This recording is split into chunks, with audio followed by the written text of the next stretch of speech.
This podcast is supported by listeners like you. We're grateful for your tax-deductible donation at newthoughtphilly.org or the link in the episode description. A practical prayer is a prayer that works. These discussions between Reverend Bill Marchioni and Carol Lawrence dive into the details of how it works and how to work it. Reverend Bill is a New Thought minister and the author of Practical Prayer for Real Results. Your new life begins with a new thought. Carol Lawrence is on a spiritual quest, finding the New Thought teaching after decades on the pulpit in 3 different traditional denominations. I've got some questions. Together, they're exploring the philosophy and activities that come together from many of the world's religions to create the practical spirituality that is New Thought.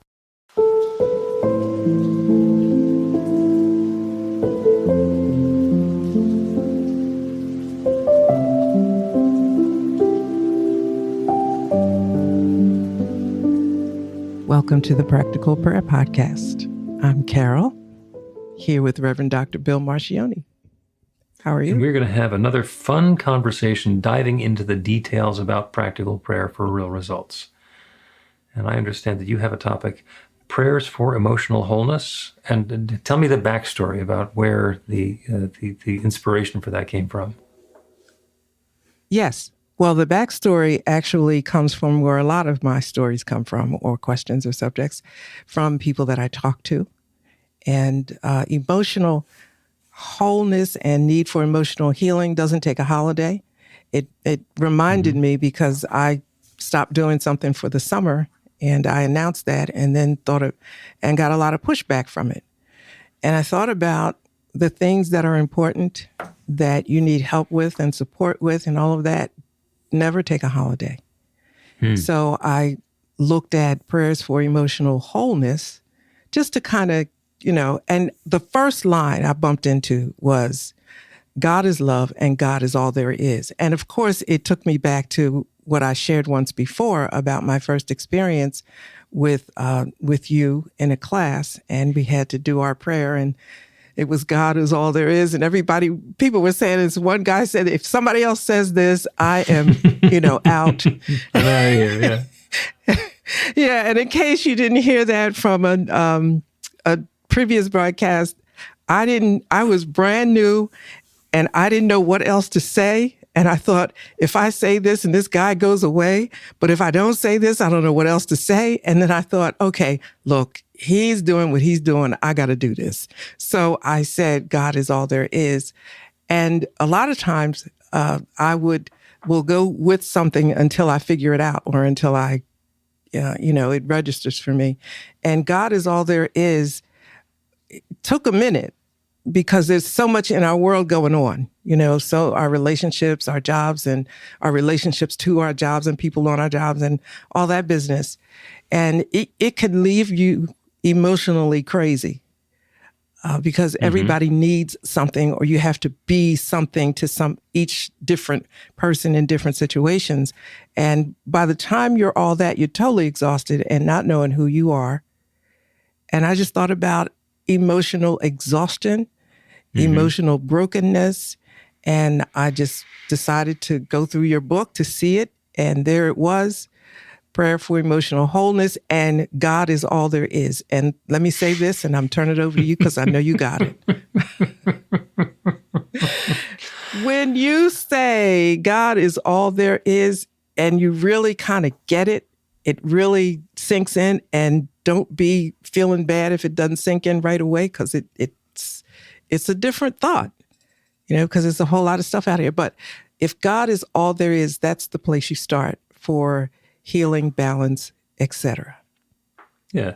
Now, that's the backstory.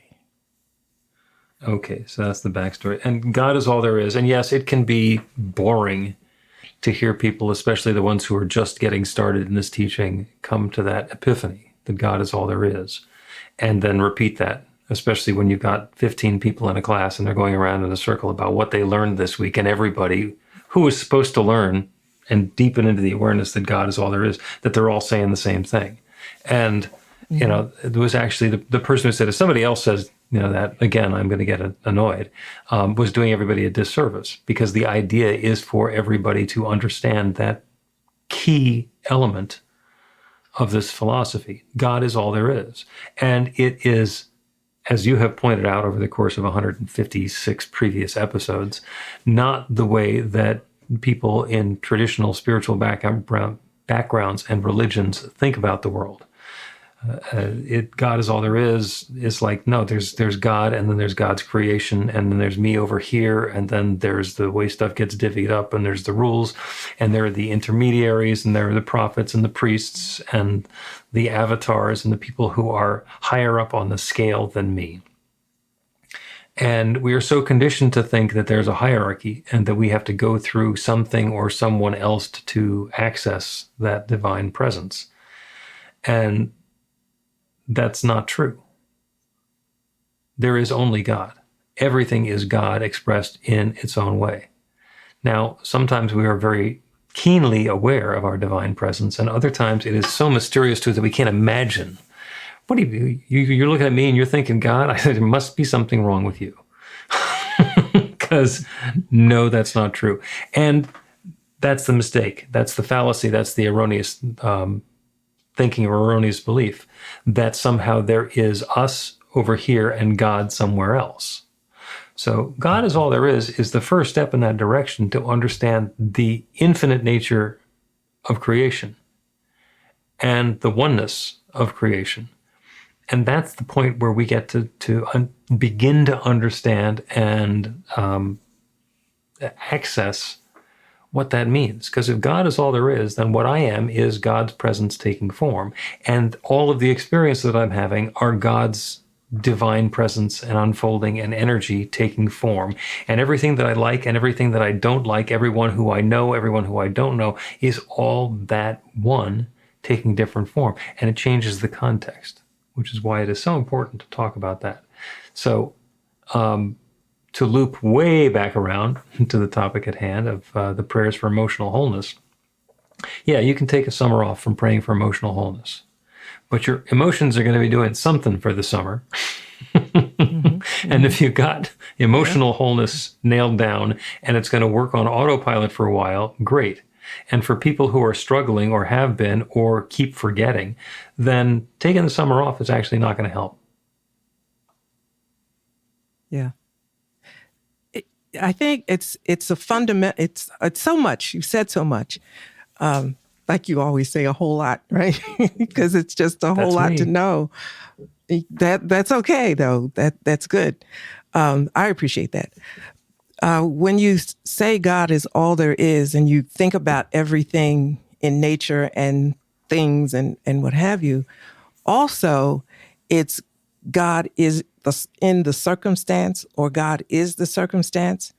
And that getting to that level has really helped me in a lot of ways, because then I'm looking at a circumstance and thinking, rather than trying to figure out how to fix it or even why it's happening, in the sense like, what did I do wrong? What decision did I make?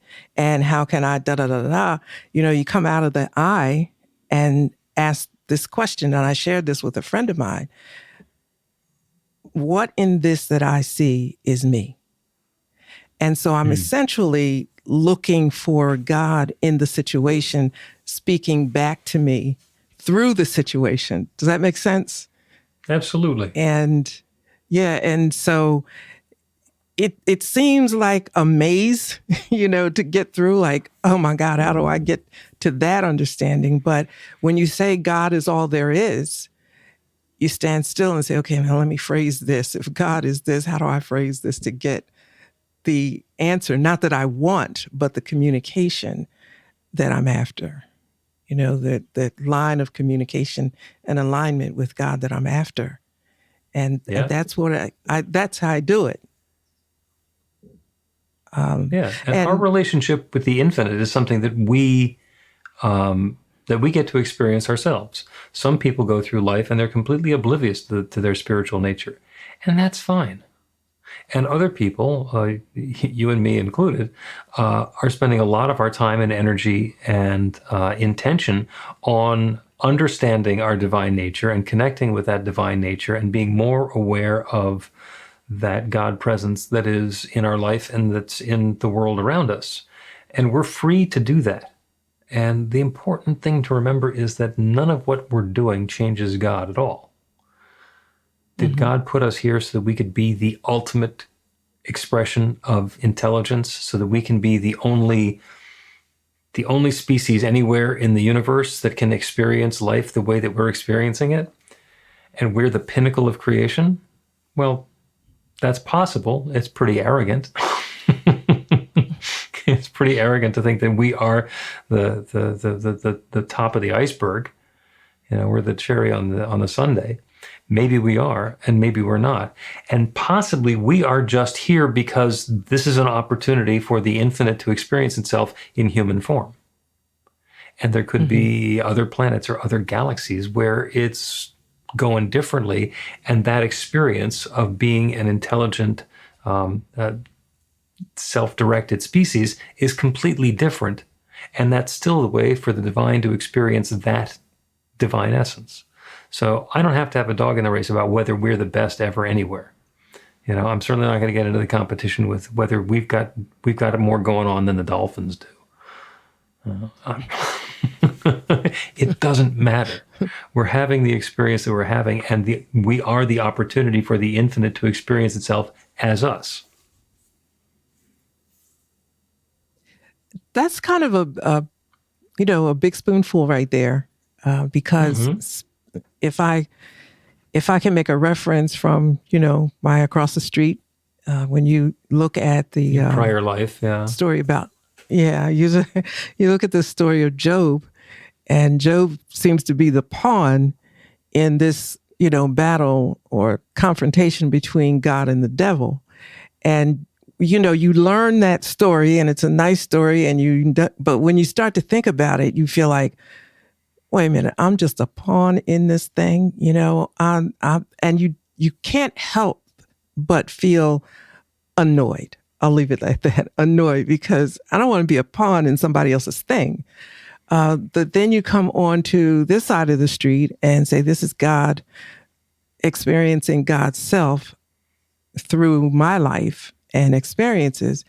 And I might be still chewing on that. I'm not sure, because I have flashbacks of feeling like I'm like sort of nothing in this thing.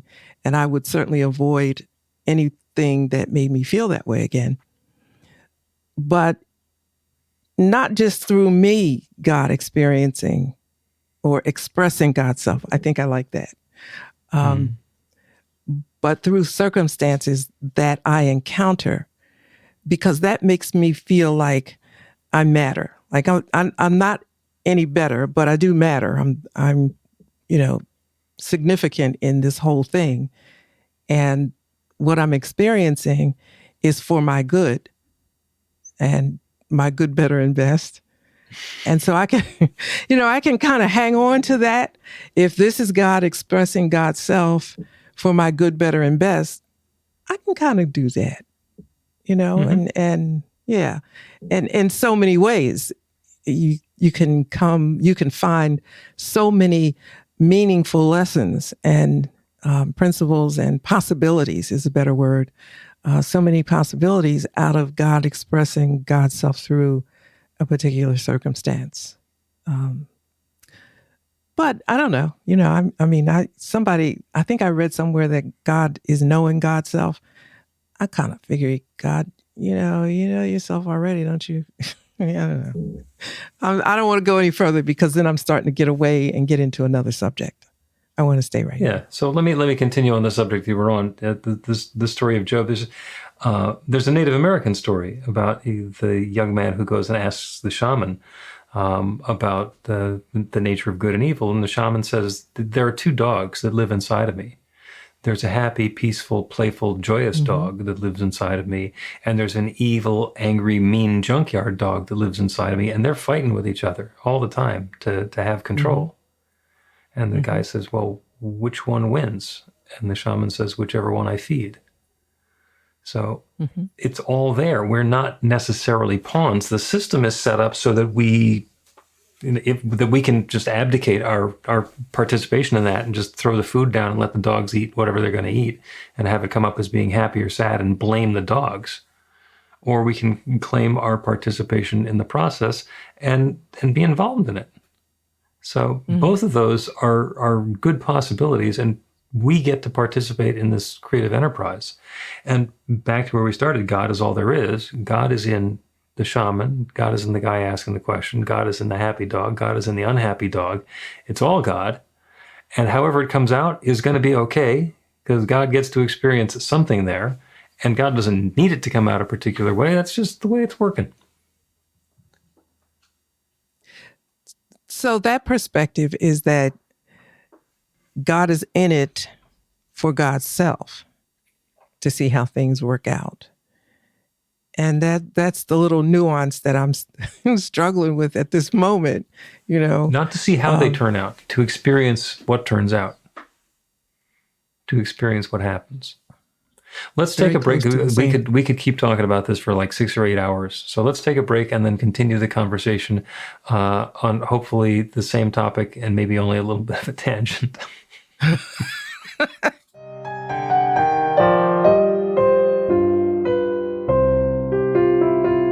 It's Reverend Bill letting you know that the Practical Prayer for Real Results class is now available on demand. That's right, you can take it at your own pace, anytime you want.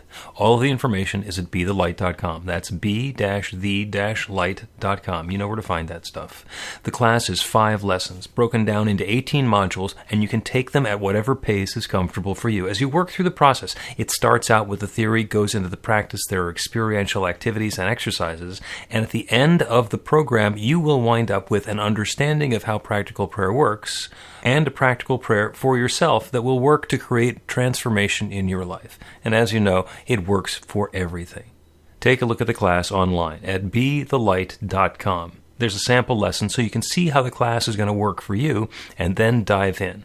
The great news is it's on sale now. You can register and save $20 off of the regular price. I'm looking forward to seeing you in class.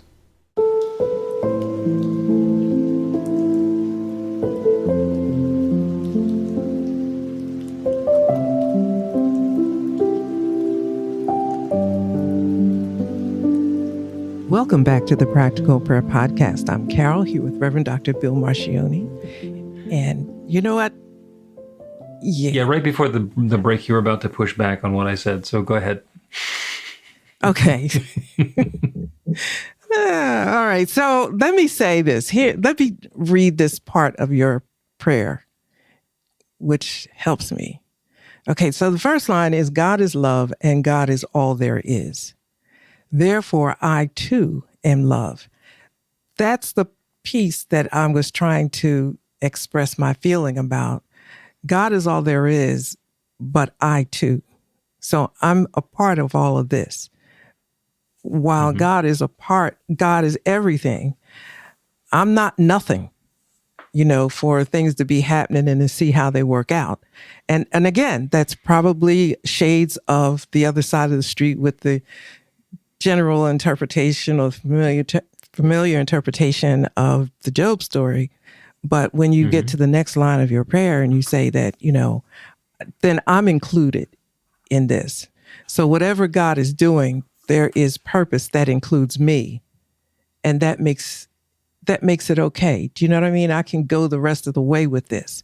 But if I'm just on the side and God is working things out, trying to see or experiencing it, I'm thinking like, okay, you probably could have picked somebody better than me. So, like what's in it for me kind of deal. So all that is emotional. It's an approach to healing and strengthening ourselves emotionally to handle situations. And I think the key might be in the second line where it says, I too. Yeah.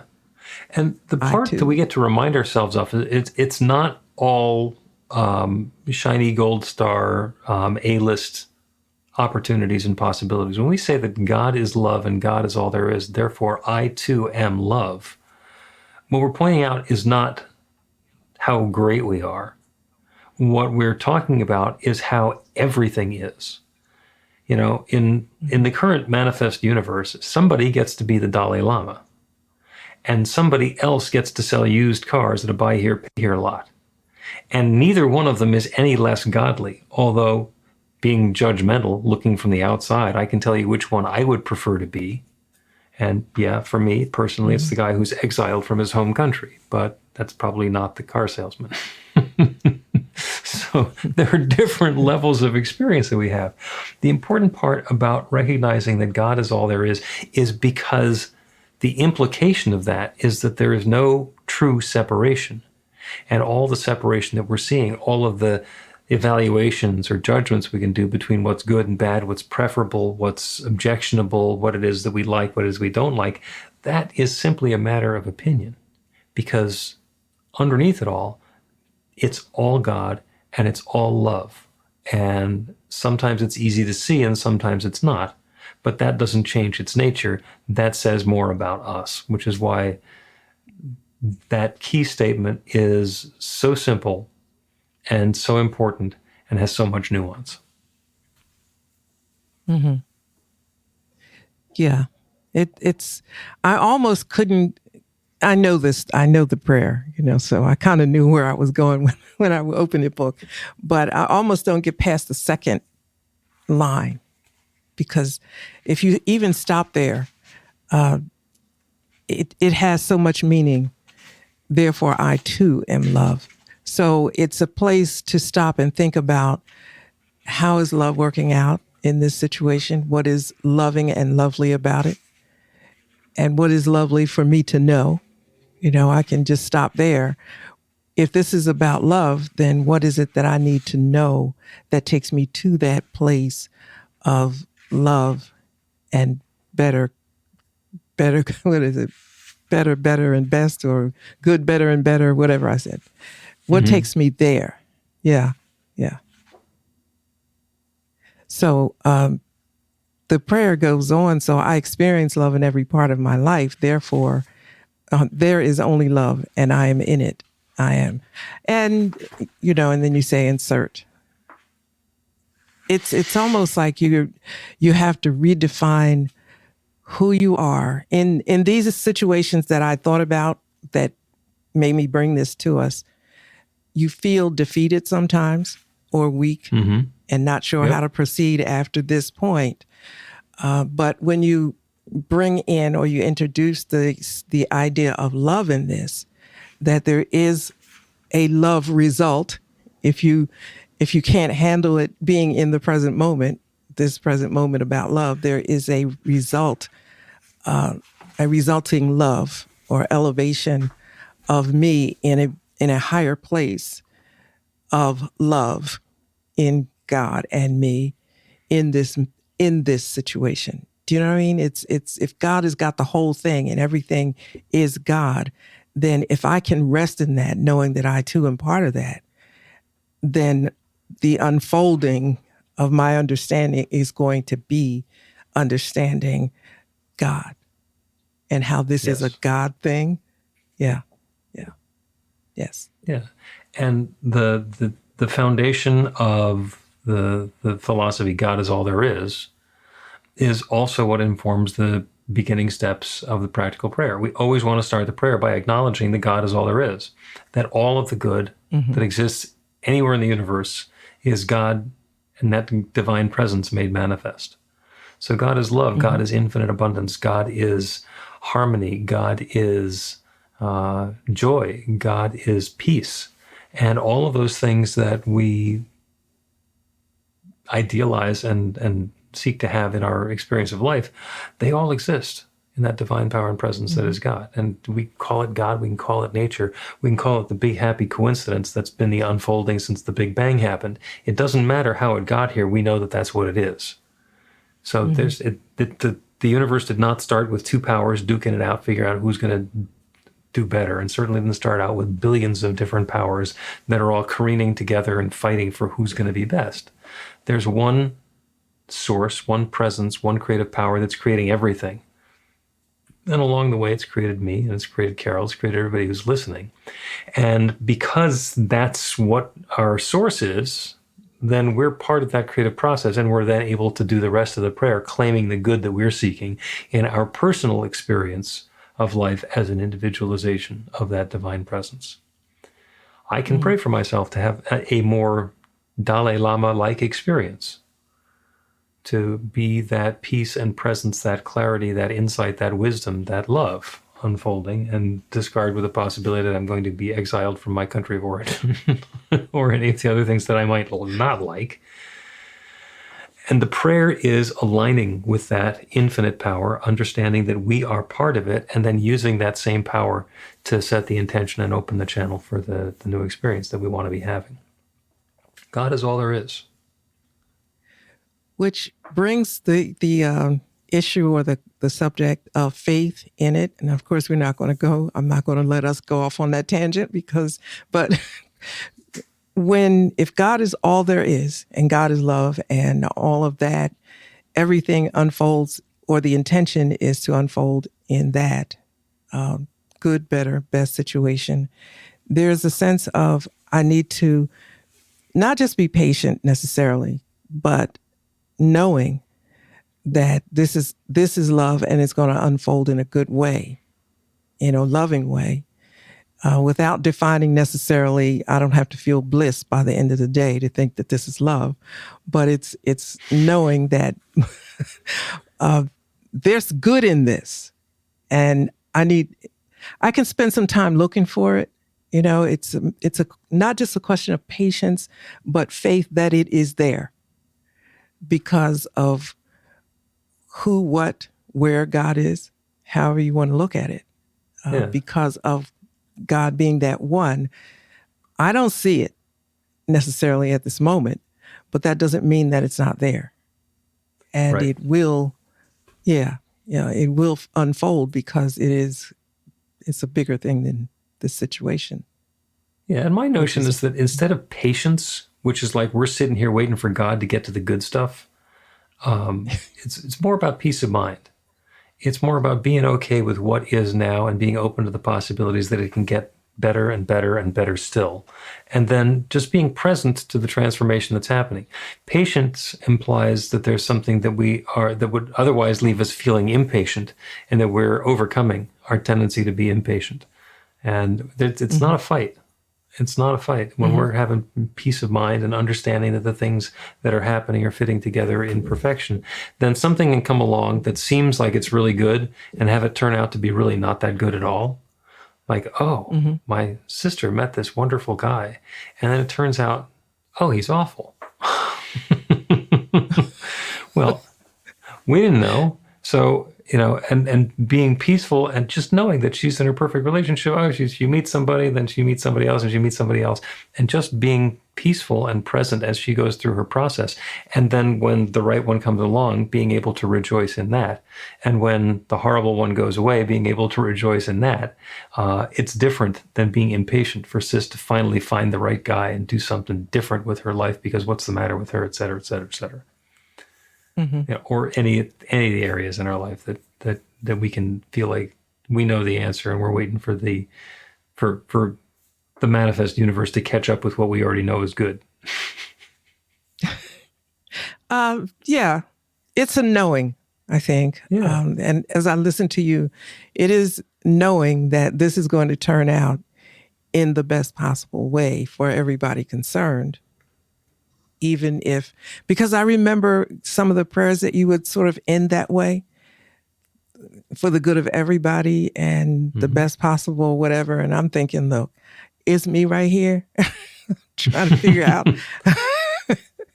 But yeah, that's the larger view. And when it's good for everybody concerned, that's even better for me. It's especially, and I'm always thinking of my children. Whatever it is, if it's good for them and it turns out wonderfully well for them, it's going to be wonderfully well for me. Probably better than I could have figured out. Yeah. Because I'm operating from a limited framework. We could just talk about some things that I've read recently, but yeah, you get it. You get it. Yeah. there are so many possibilities that when we're looking and we're saying, well, it could go this way or this way or this way or this way, there's an infinite number that we skipped over, that we weren't aware of, that, possibilities that we never even considered. And the thing to do is for us to get out of the way. And I've told the story before about the very clever scientists who put a bunch of monkeys in a cage, and there were 10 ways to escape. And what they wanted to do is figure out which of the 10 ways the monkeys were going to use to escape, because then they get a better understanding of the monkeys. And the monkeys all escaped an 11th way. So it says much more about the scientists than it does about the monkeys. And the monkeys weren't trying to make the scientists look stupid. They were just doing what they did. And the unfolding was something completely different, and there was something different to learn there than what the clever scientists had thought they were going to learn. Yeah.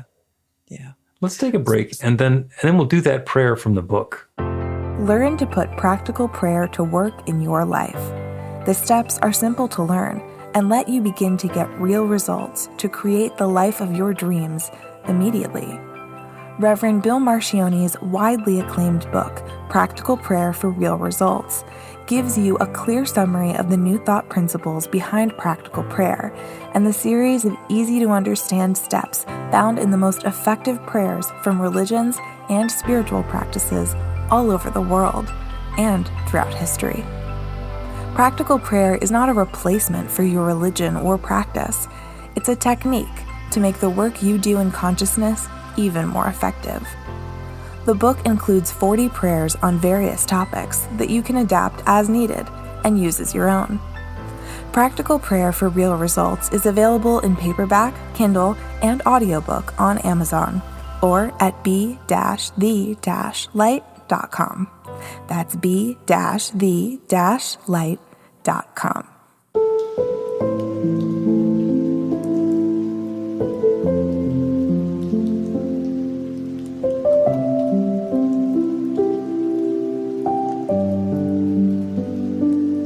Welcome back to the Practical Prayer Podcast. I'm Carol, here with Reverend Dr. Bill Marcione. We're having a great conversation about prayers for emotional wholeness and how it is important to, if we want to take the summer off, if we want to have an emotional or a spiritual holiday, we can, but we need to be aware of the fact that our creative power is continuing to work and our spiritual life is continuing to evolve and our emotions are going to continue to emote. So we better have enough gas in the tank to carry us through the time off and make sure that we can keep going.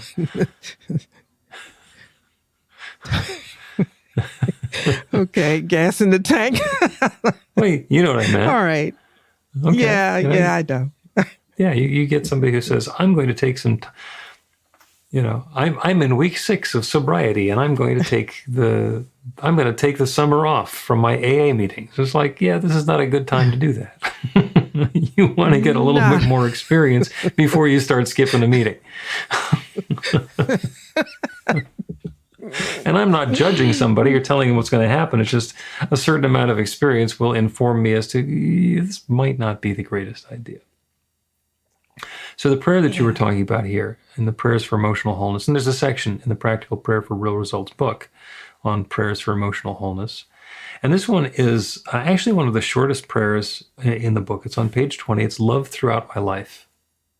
And we'll do the prayer on love throughout my life. And I'm going to do a little bit of ad-libbing on behalf of everybody who's listening when we get to the realization or the affirmation step, because it is possible to put just about anything into the middle of this prayer.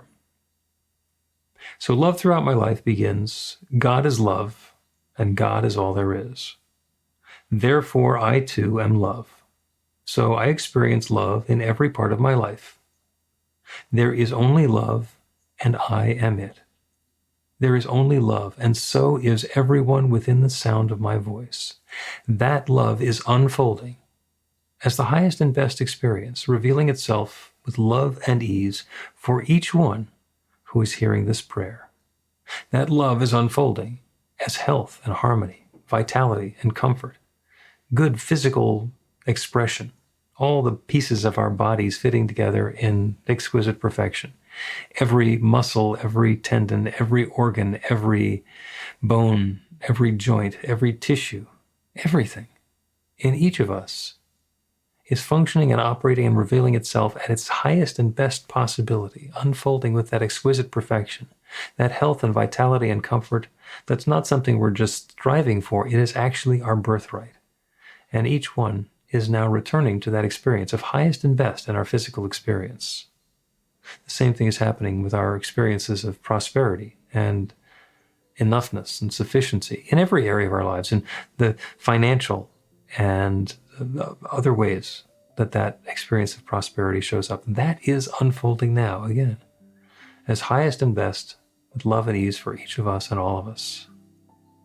And that love is showing up as relationships, as deep, committed, lifelong romantic relationships, as uplifting and enriching family relationships, as friendships and community bonds, as neighbors and community coming together, as colleagues and co-workers. That love is unfolding as mutual respect and uplift and cooperation to allow more and more good to come into the lives of each one of us. And I know it shows up as creativity. It shows up as the opportunity to share those unique gifts and skills and talents that each of us has been endowed with in a way that brings more good into our lives, into the world around us, and in a way that lets us be generously rewarded and compensated for the gifts that we are sharing. It's not a job. It is an opportunity to be that bright light of love that we are and allow that light to shine and that love to flow in our own way. Whenever I or any of us feel an absence of love or a lack of love, I know that we are being invited to open ourselves more fully to the love that surrounds us. I am God's infinite love. We are each God's infinite love. I accept that love now and always.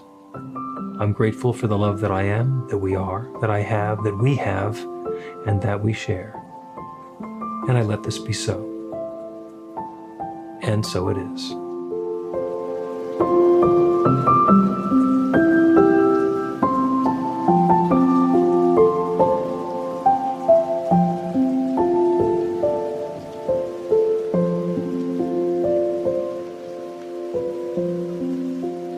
The Practical Prayer Podcast with Reverend Bill Marcioni and Carol Lawrence is a production of BeTheLight.com. be-the-light.com, where you can find more information about practical prayer for real results. Our theme is by Music of Wisdom. You can learn about the spiritual community of New Thought Philadelphia with daily guided meditations, Weekly celebrations of spirit, and Reverend Bill's classes in practical spirituality at newthoughtphilly.org.